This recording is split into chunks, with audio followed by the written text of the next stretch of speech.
Medyo madilim na guys. Hello po, good morning everyone. Pasyal tayo guys muna habang walang trabaho. Sabado. Another day, another Sabado. Dito ako sa may Abalon ko. Mag-relax. Madilim lang ang panahon. Nagkabadya ang ulan.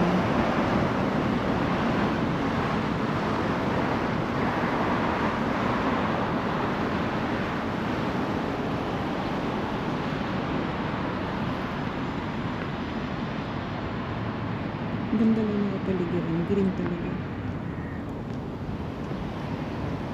Muto Tawa Skate Park. Skate park talaga yun.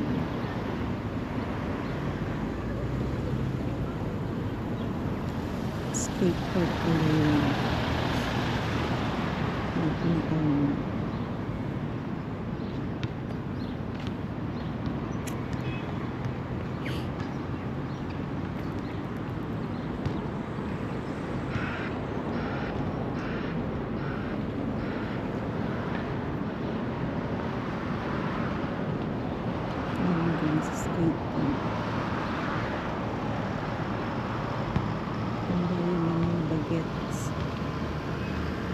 Mga bagets na maglalaro ng skateboard.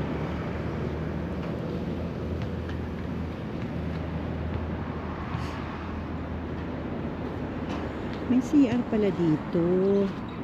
Ayan guys, pag naihi ka pala dito, okay lang. May CR naman.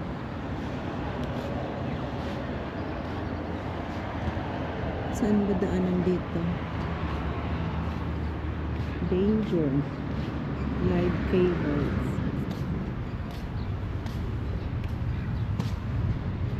Daan tayo dito guys.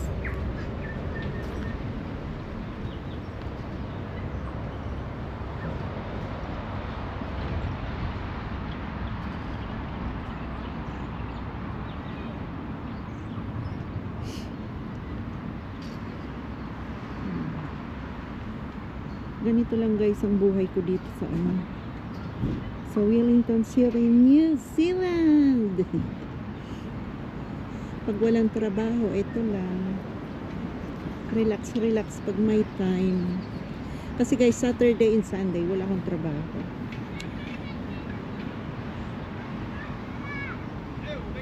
So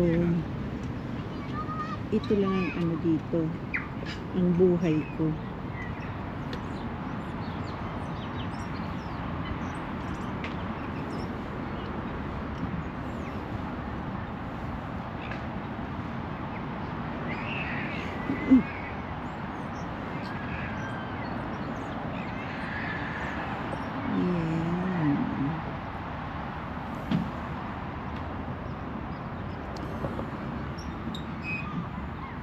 Damahin lang natin ang napakagandang view dito.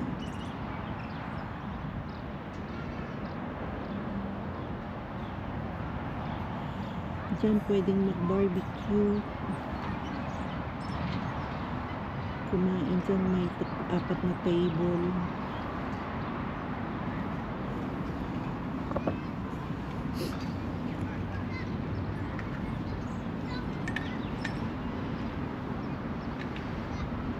Dito lang, lakad lang guys.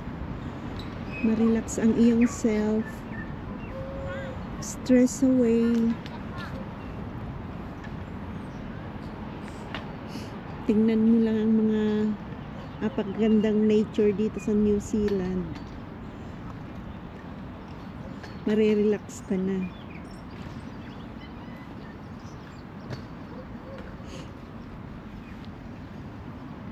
Kaya lang hindi maganda yung yung panahon, medyo cloudy kasi, kaya madilim ang kapaligiran dito sa aking video.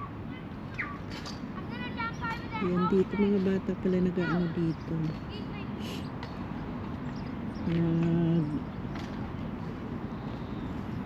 Ano ba yan?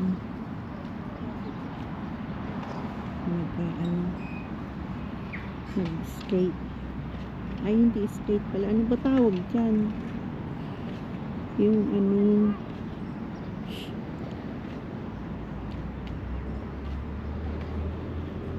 yung sinasakyan. Ewan ko ba guys, hindi ko alam yung tawag dyan. Pero ang ganda, no? Ang linis. Ang linis talaga.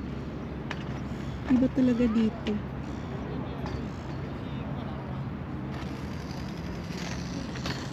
Enjoy ang mga bata dito pag naglaro. Ang linis saka safe.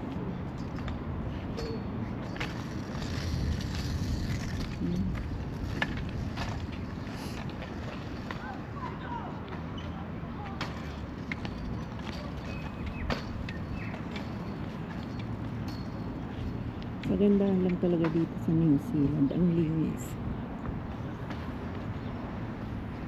Ang ganda naman.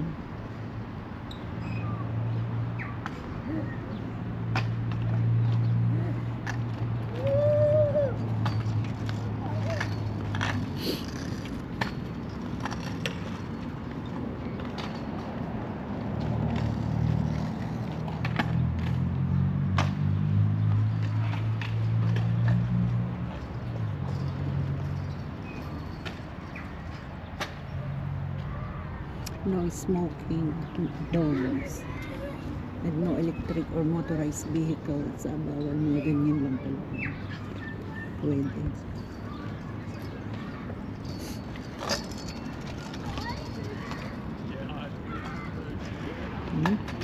Oops, muntik na. Pero ang galing ng bata, nakaano siya. Hello. What's that? It's camera. Camera? What's Yeah. camera? It's GoPro camera. Oh, Yeah. so, For vlogging. oh, yeah. What's your name? My name's Hector. But children's not allowed to get a video. Yeah. Yes.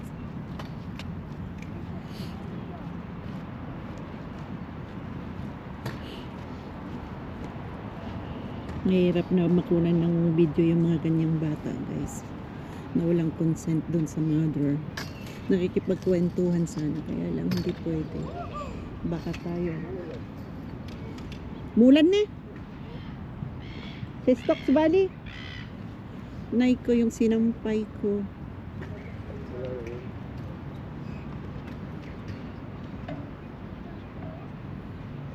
Anyways, malapit na rin na.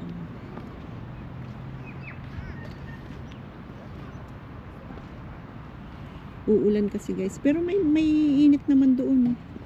Ano lang naman kasi yung ulan, sabi sa weather forecast, mga tulo-tulo lang ng ulan, hindi naman yung ulan talaga. Dito tayo.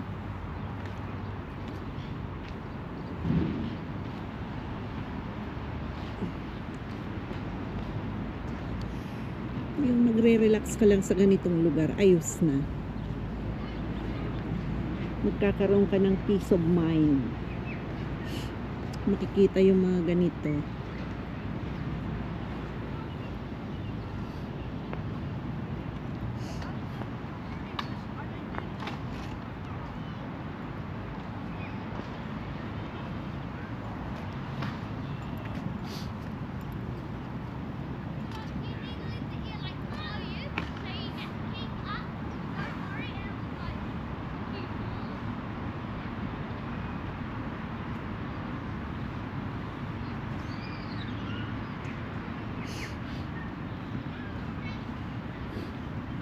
Dito na tayo dumaan.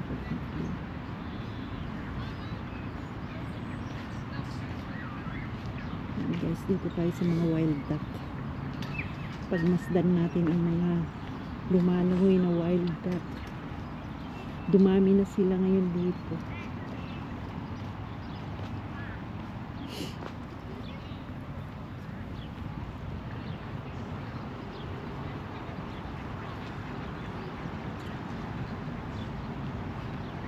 Parang dumami yung tubig, ano? Tumaas. Oh, dumami ang tubig niya.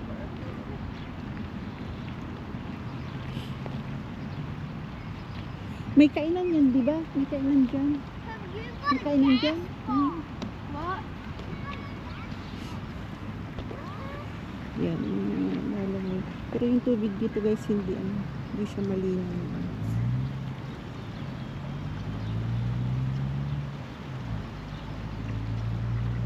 There you go, the wild duck. Wala akong pagkain. Hindi pwedeng magkabigay ng pagkain. Bawal. Dito na sila guys nangingitlog. Dito na rin nagsisisiw ang kanilang mga itlog.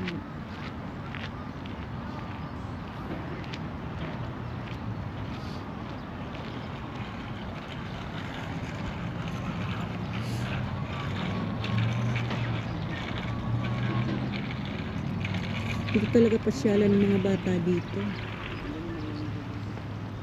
Ha?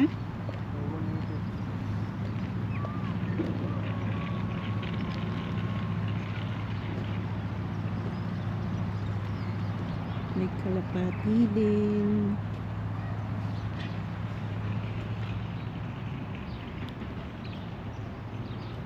Sana wag umulan. Kasi may mga nilabahan ako dun sa bahay na naiwan.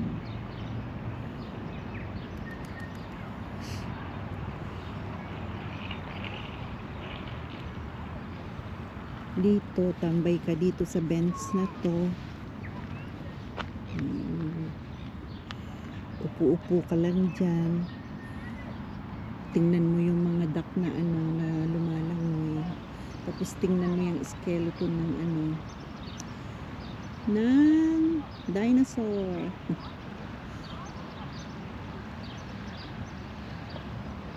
Yun.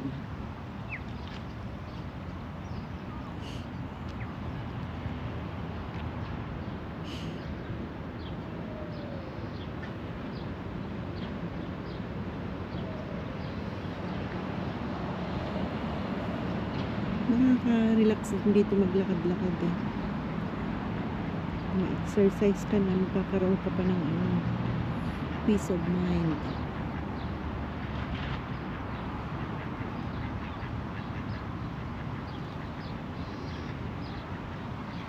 Kaya medyo madilim-dilim ang aking video kasi nga dahil sa panahon. Medyo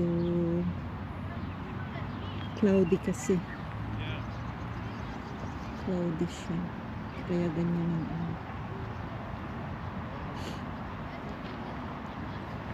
ang aking video. Medyo madilim.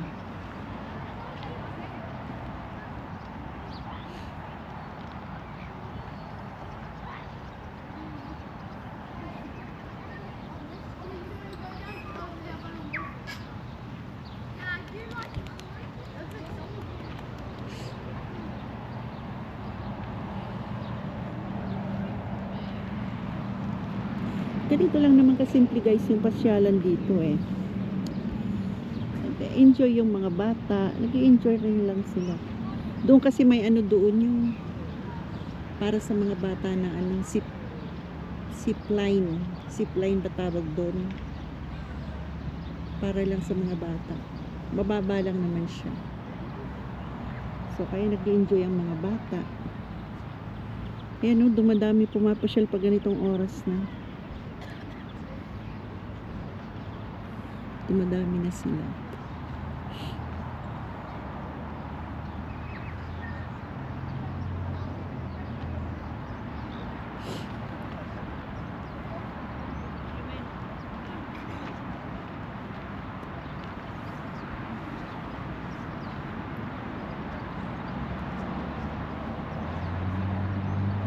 May rin dito yung charge ng mga mga di kuryenteng sasakyan.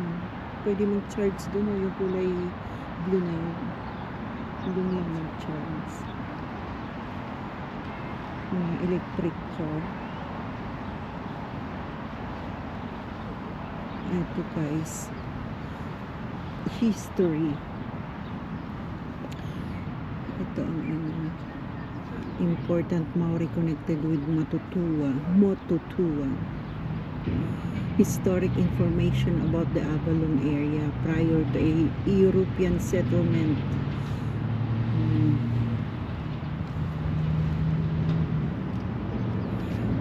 Sa cultivation area.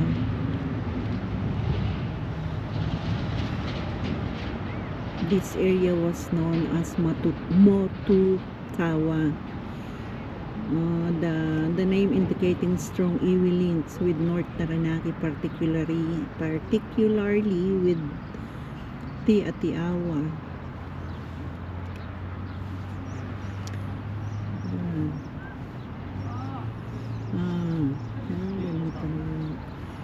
An important communication guys sa mga hub with Waikanai, Pauta, Hanoi, and Porirua, and the rest of Hutt Valley. Number of trucks converging on this area.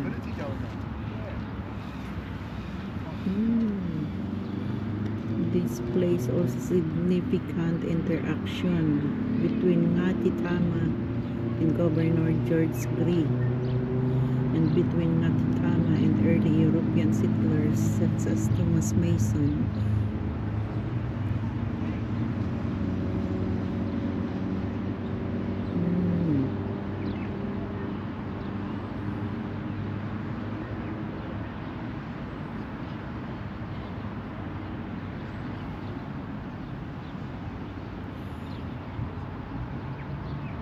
Paratikiori of Ngatitama. A young girl, she lived in the Motutua area and attended the meetings Governor Grey and with Ngatitama,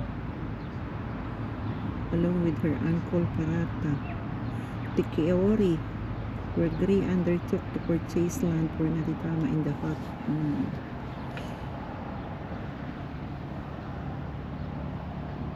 Siya yun guys.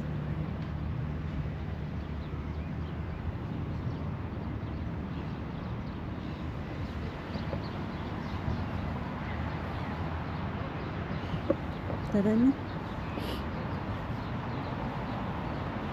Binasa ko lang guys yung history. May pain. May nagpatain ng isa. Hindi pinaka. Bawal yan. Bawal yan guys. Bawal. Buti hindi ka nahuli. May fine yan eh. May penalty yan, di ba? Yung ganyan. Hindi siya nahuli. Hindi siya nakita. Iniwan lang.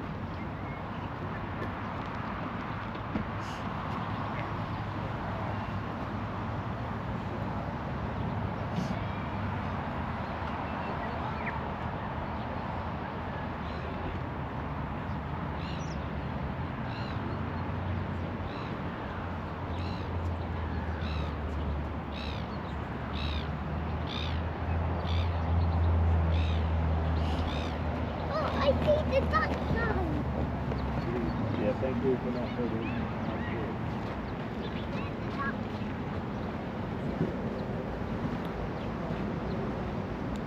Tapos na ako guys mag-relax.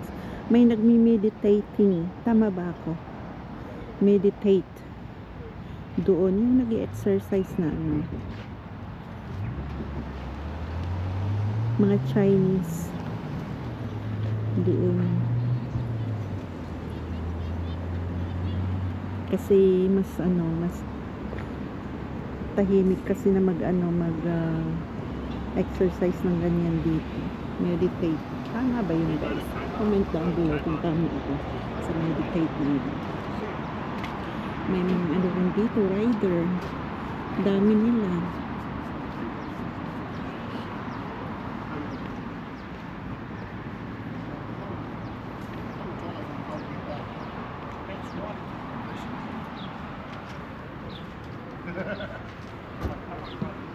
Mga rider nagpahinga. Nakaano sila. Hanggang dito na lang guys. Like and share po. Comment down below. And click the notification bell po para updated po sa ating aking vlog. May babaeng rider. Jurang na siya kay rider pa. And pa-subscribe na rin po. Maraming salamat. If you want to have coffee, may coffee shop din dito maliit oh.